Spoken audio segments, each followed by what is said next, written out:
Perkenalkan, nama saya Jonathan Richard. Di sini akan mempresentasikan mengenai hasil proyek akhir sistem benam 1 saya yang berjudul implementasi algoritma kompresi Huffman coding menggunakan Raspberry Pi Pico untuk keperluan data logging dan IoT.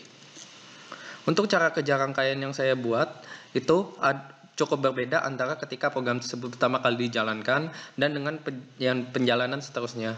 Dimana ketika pertama kali dijalankan ada proses tambahan yang harus dilakukan, yakni dengan mengenerate aturan pengkodean atau yang disebut dengan Huffman codes. Untuk pertama kali dijalankan, data sensor pertama dikumpulin sebanyak 20 detik dan diformat sesuai data yang akan di logging nanti. Kemudian dari data yang dikumpulkan selama 20 detik itu, kita generate Huffman table dan mengenerate aturan pengkodeannya. Lalu aturan pengkodean tersebut disimpan untuk menjadi acuan encoding dan decoding seterusnya, sehingga ini hanya perlu dijalankan sekali saja. Untuk selanjutnya, maka kita masuk ke looping, di mana looping ini sebenarnya hanya menerima data sensor, lalu setelah data sensornya masuk, langsung kita format dan langsung di-encode untuk langsung di-logging dalam file biner. Untuk aturan pengkodeannya bentuknya seperti ini, di mana setiap simbol yang muncul itu mendapatkan aturan pengkodean berdasarkan frekuensi kemunculannya. Di sini sebut saja di sini kita punya 6 simbol, di mana simbolnya ada A kecil yang dengan frekuensi yang besar 16, E kecil dengan frekuensi yang paling besar 22, kemudian ada A besar yang frekuensinya 9, ada B kecil yang frekuensinya 8, C kecil frekuensinya 3, dan D kecil frekuensinya 3. Dari sini akan dibentuk kode representasi Huffman, di mana kode representasi Huffman dengan sedemikian algoritmanya akan meng-assign frekuensi yang paling besar itu dengan representasi sependek mungkin. Dan untuk frekuensi yang lebih kecil akan mendapatkan aturan pengkodean yang lebih panjang. Oleh karena itu nanti hasil akhirnya akan menjadi lebih kecil untuk setelah kita encode nanti. Dibandingkan dengan menggunakan ASCII yang hakikatnya hanya 8 bit. Di sini dapat lihat bahwa rasio kompresinya ada yang 4:1, ada yang 2:1, ada yang 3:8. Untuk eksekusi selanjutnya, kita tidak perlu mengenerate table lagi karena sudah disimpan datanya di database dan bisa langsung kita mulai mode encodingnya. Mengapa approach ini diambil? Karena kalau kita mengenerate setiap tablenya, baik pada saat setiap programnya dijalankan, itu akan sangat berat dan cukup membebankan dari sisi power dan segi computingnya. Karena di sini memang tujuan utama dari implementasi algoritma ini adalah untuk efisiensi dan bisa dijalankan di platform sistem benam apapun.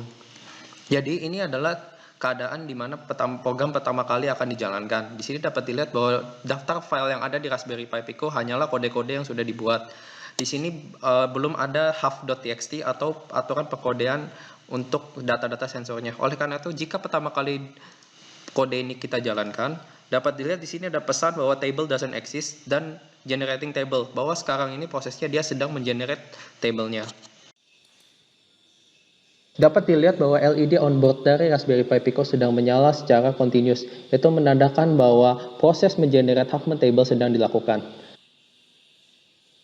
Ketika program sudah selesai mengenerate Huffman table-nya, di sini dapat dilihat bahwa ada tulisan ready done compressing, artinya dia sedang berada di loop untuk menerima data dan langsung dikompres ke data loggingnya. Dan jika LED berubah menjadi kedap-kedip, itu artinya proses mengencode data dan menerima data sensor secara real time sedang dilakukan dan logging data juga lagi dilakukan. Jika saya stop, di sini akan muncul total data read dan compress-nya, yakni ada 14, dan average compression time-nya yang akan kita catat berdasarkan clock frekuensinya nanti. Jika sekarang kita membuka database dari Raspberry Pi Pico-nya, dapat dilihat di sini ada huff.txt, di mana huff.txt merupakan aturan pengkodeannya yang sudah saya format untuk nanti dibaca menjadi aturan pengkodean dari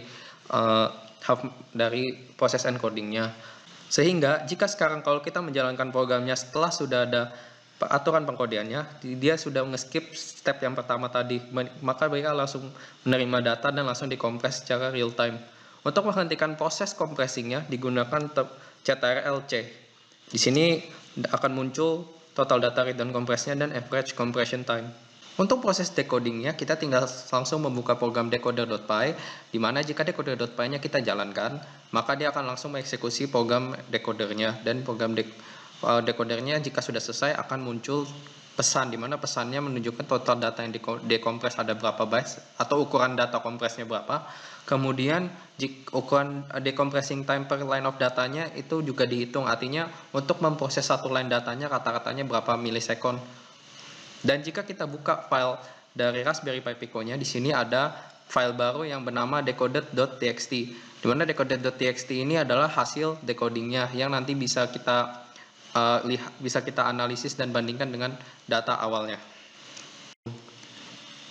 Untuk mekanisme uji cobanya, di sini rangkaiannya sebagai berikut. Saya menggunakan sensor GY85, di mana GY85 adalah sensor yang di interface menggunakan I2C atau Integrated Circuit, yang dalamnya terdapat 3 sensor, yaitu gyroscope, accelerometer, dan magnetometer.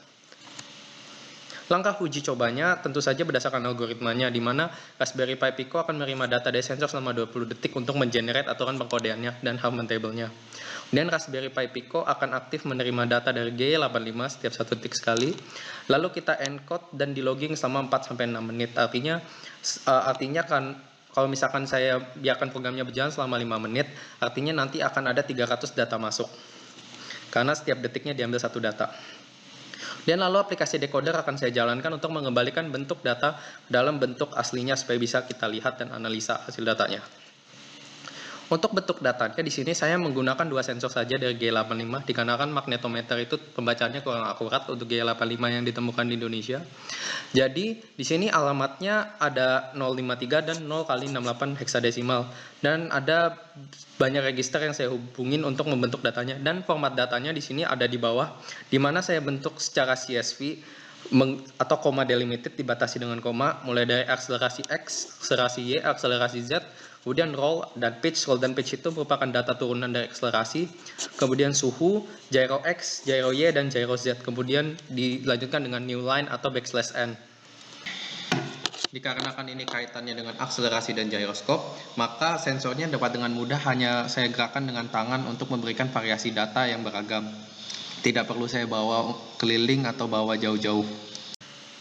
Untuk parameter diukurnya nanti parameter ketercapaiannya didasarkan pada tabel ini, di mana tentu saja progress encoding itu pasti ada delay-nya, dan targetnya adalah delay-nya itu di bawah 100 milisecond atau real time ya.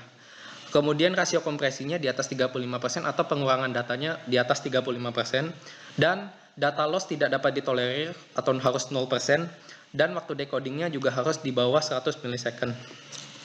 Sehingga untuk uji cobanya nanti akan ada 5 mode yang saya gunakan, yaitu yang pertama mode high performance atau Raspberry Pi Pico-nya saya overclock sampai 200 MHz, dan standard performance yang 133 MHz saja. Kemudian medium low 70 MHz, kemudian mode low power 48 MHz, dan mode ultra low power yang clock-nya 10 MHz saja, atau bahkan itu di bawah Arduino Uno yang 16 MHz, untuk dilihat nanti parameter kompresinya.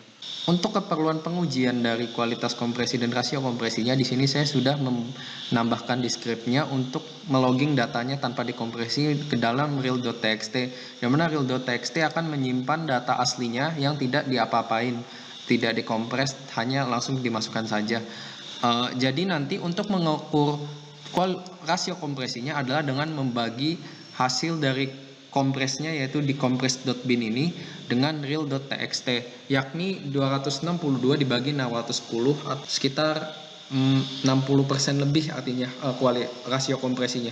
Untuk mengubah clock frekuensi dari Raspberry Pi Pico dapat dilakukan dengan menggunakan machine.freq, lalu dimasukkan parameternya berupa clock frekuensi yang diinginkan dalam satuan Hertz. Jadi jika saya ingin mengubah clock frekuensinya menjadi 10 MHz, saya tinggal mengetikkan 10 juta di sini. Tapi jika saya ingin mengubah sebut saja ingin jadi 200 MHz, saya tinggal masukkan 200 juta di sini.